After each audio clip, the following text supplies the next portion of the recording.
coming to younger generation or couples, how do you think lockdown has impacted relationships? These couple goals that people keep talking about. So it has kind of just evaporated. How has lockdown impacted? There are 4 or 5 areas where it has impacted. One is money.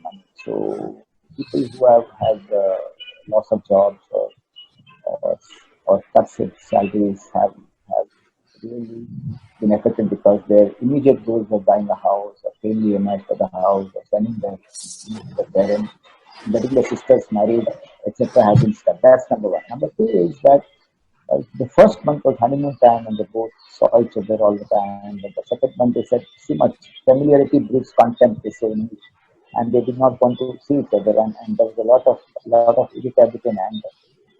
Third is because of the virus, the fear of the virus. The fear of the virus actually has been a big issue. The fear is necessary so that we are cautious, but when the fear is so much that we become paranoid and we become very suspicious and we become phobic. That's the time when the tone in the house has changed, and the tone. In some homes they're irritable, some homes they're scary, some homes they're weary and tired, some homes they're loud, and some homes they're bland. So that has also caused a lot of problems with couples, and the couples are jumping at each other, jumping against each other, and entire isolation. See, isolation is a prescription for anxiety, and if not corrected, you can get depressed. So isolation, allowing your system to be at one place for a long time, is a sure recipe for depression. So that is the third thing. The fourth thing, which is extremely important, is working from home. Well, working from home is one of the most difficult tasks. People don't understand. You have to spend more time on the screen than what you would have spent at an office. Number two is the bosses have become very rude. A large number of bosses are very loud, very rude. Not because they're bad human beings, because they also face the same stress and they don't know how to handle it. And fourth is they work longer hours than in the office. So that's the big factor. Number five is people who are couples, who are elders at home, are very tense and scared, and they're very afraid that if the elders in the family get an illness, something would happen to them.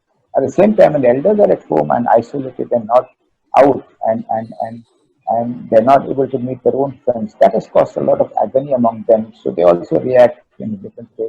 So it's a pressure cooker situation in large number of families. Unless you're innovative, you collapse. I told all of them there's only three things we can do. One is that see that you don't isolate yourself. Open the doors, look at the sky, look at the moon and the sun if you're lucky, look at the rains, go down and get wet in the rain if you can.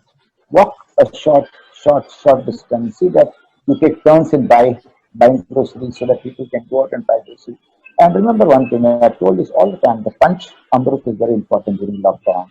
Yoga, exercise, diet, sleep, and kindness. And if you're able to take care of your body and mind much more than what you did when you were free, that will help you to retain your energy. But what is again important is only thing we can do now is improve your immunity and keep this brain 1200 grams of brain fresh and lighted. And if you can keep that lighted, the bulb inside lighted, then your creativity will give new answers to the present situation. But if you turn off this light here, then you will see dark holes and you might find yourself in an abyss and you would not know what to do. So the goal of couples or families is keep your 1200 grams of the brain, billions of cells happy and lighted. And that will help you to cross the river, cross the abyss and cross the bridge. So, you have also interacted with medical personnel like yourself. So, I'm sure this lockdown, this entire corona period, it must be really stressful for them. How are doctors dealing with that? Well, Psychological impact, physical impact I, is I have there. not stopped my work. I have not stopped my work. I go to my clinic and hospital 4 to 5 hours a day, 4 days a week. And when I see a patient, I'll give an example. When I see a patient, he will come close to me and say, he'll show me his mobile. This is the prescription you give. I tell him, you can sit far. But how will I show you the prescription? I said, you can send it to me on the phone and I can see it from here. So I very see it's like this, Puja, that man is a bundle of habits. We are all bundle of habits which we learn across time. It's very difficult to change your habit. And even though we want to mask ourselves, maintain safe distance, and also see that we use your hygiene properly. So these are three gods. Only gods who can save their lives is mask, safe distance, and hygiene. But a man is a bundle of habits. So he came close to me and said, I want to show you. I said, sit. So he got offended. I looked into his eyes because we only have eyes to communicate. We can't show up, we can't really smile. But little cheeks move with the mask. I told him, please sit down and you can send me the prescription on my mobile and I can see. So helping people to function with a new habit is the most difficult thing for a doctor. 2 days ago, two men who were working in the office got infected. And I'll tell you how they got infected. Because of the passion for work, doctors and their doctors, because of the passion for work, they sat in a room and had a long meeting for 1 hour. In that meeting, all four got infected. And then on the same day, one doctor and another doctor sat close to each other to formalize a document. And they're very excited about the entire document. So doctors in excitation, in passion to serve people, in passion to bring out a document, fail to realize Corona does not respect any passion. Corona only respects distance, masking, and sabun. And they both got infected. So I would say there are five things which doctors should take care. All the Corona warriors, never should they drop their guard in the ward, in the hospital, or anywhere. He believed that your army soldiers fighting terrorists who are invisible. Your kavach is intact and you have to be completely guarded and not be reckless. And that has you have to tell yourself.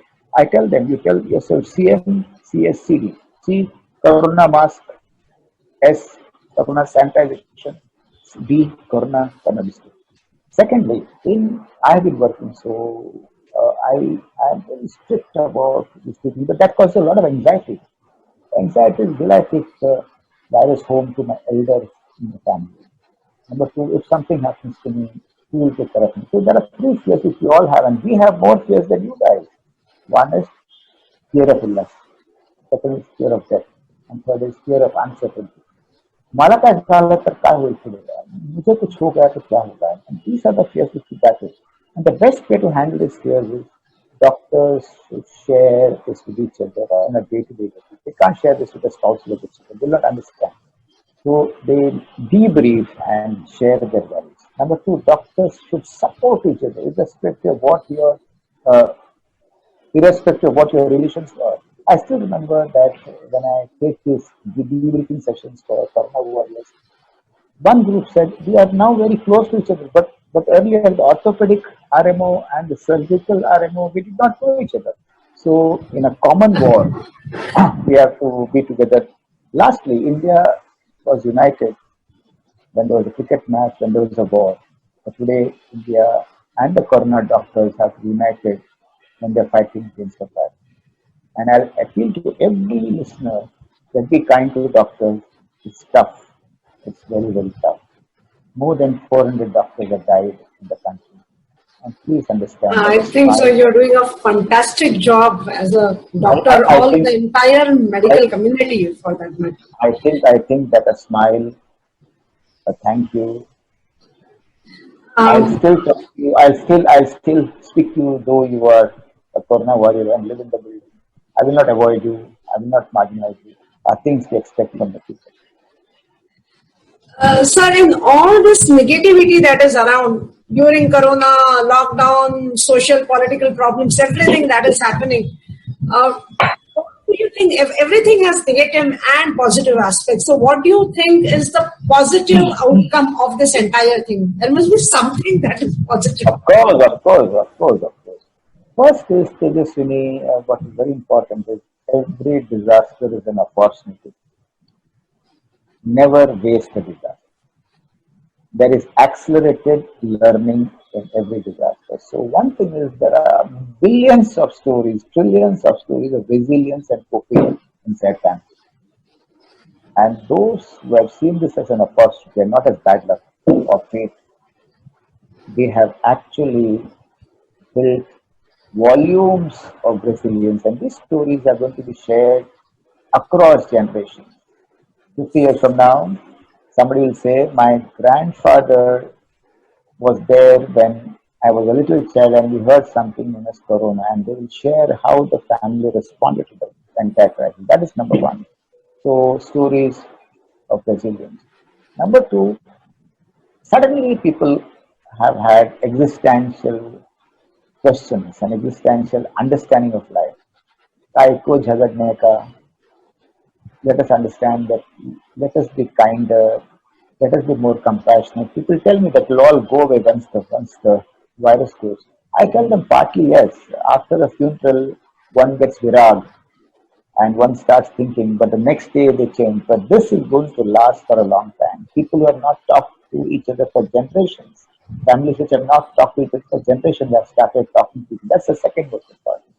Number three, what is important is our respect for the police officer, the constable on the road, our respect for the scavengers who took our kachara from our buildings, our respect for all those people who have walked that extra mile and have been kind to you.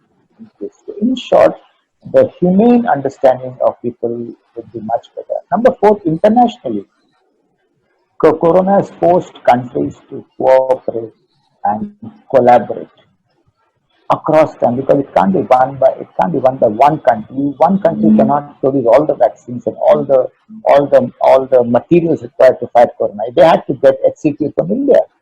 Mr. Trump also took HCQ, which was made in India. So the unconscious understanding is let's drop our guns, let's drop our missiles, let's forget about the bombs, let's start living together, prospering together, and thriving together. I think these are the small lessons which individuals, communities, and countries have learned. It was wonderful talking to you, sir. You are so full of positivity that talking to you is giving me a much better, lighter feeling. Thanks a lot for your insight. I've been wanting to talk to you for a long time. It was an honor to have you, sir. Thank you. See, Tejaswini, we have no choice but to look at the silver lining around the disaster. I worked at Latur for 1 year.